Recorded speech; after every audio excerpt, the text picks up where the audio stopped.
Good afternoon, welcome to India now news. This is Bindu. Details చూస్తే విశాఖలోని గాజువాక వడ్లపూడి పవన్ సాయి ఆసుపత్రిలో Atchutapuram says బాధితులకు హోంశాఖ మంత్రి అనిత చెక్కులు పంపిణీ చేశారు. ఈ సందర్భంగా బాధితులకు పూర్తిగా ఈ ప్రభుత్వం అండగా ఉంటుందని తెలిపారు. మృతి చెందిన వారికి ₹1,00,00,000, పూర్తిగా గాయాలైన వారికి ₹50 లక్షల అందజేశామని తెలిపారు. రాష్ట్ర ముఖ్యమంత్రి చంద్రబాబు నాయుడు ఆదేశాలతో బాధితులకు అండగా ఉన్నామని అన్నారు. ఆసుపత్రిలో బాధితుల కుటుంబాలతో మాట్లాడి వారిని ఓదార్చారు. అన్ని విధాల ప్రభుత్వం ఆదుకుంటారని హామీ ఇచ్చారు. చెక్లు కాకుండా డైరెక్ట్ గా అకౌంట్లకే మేము ఆర్టీజీఎస్ కూడా చేయడం జరిగింది.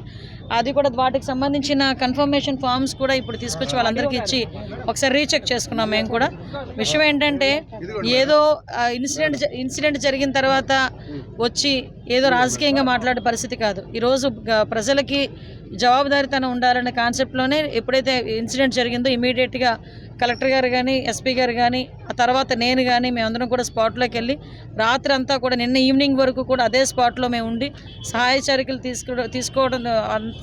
చేయడంతో పాటు వాళ్ళకి ఏదైతే కాంపన్సేషన్స్ ఉన్నాయో అవన్నీ కూడా ఇన్ టైంలో అందరికీ కూడా ఇవ్వడం జరిగింది.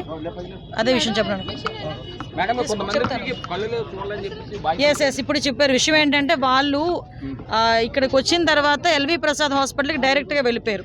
సో ఇక్కడ మాకు ఐడెంటిఫికేషన్ విషయంలో అది నోటిఫై అవ్వలేదు. సో వాళ్ళు అక్కడికి వెళ్ళి ఆపరేషన్ చేయించుకున్నారు. ఆపరేషన్ చేయించుకుని మళ్ళీ మెడికవర్కి వచ్చారు. మెడికవర్ నుంచి ఇక్కడికి వచ్చారు. అసలు టెక్నికల్గా అతని పొజిషన్ ఏంటంటే ఆల్రెడీ ఒక ఆపరేషన్ చేశారు, ఒక ప్రోటోకాల్ నడుస్తుంది, మెడిసిన్ ప్రోటోకాల్ నడుస్తుంది.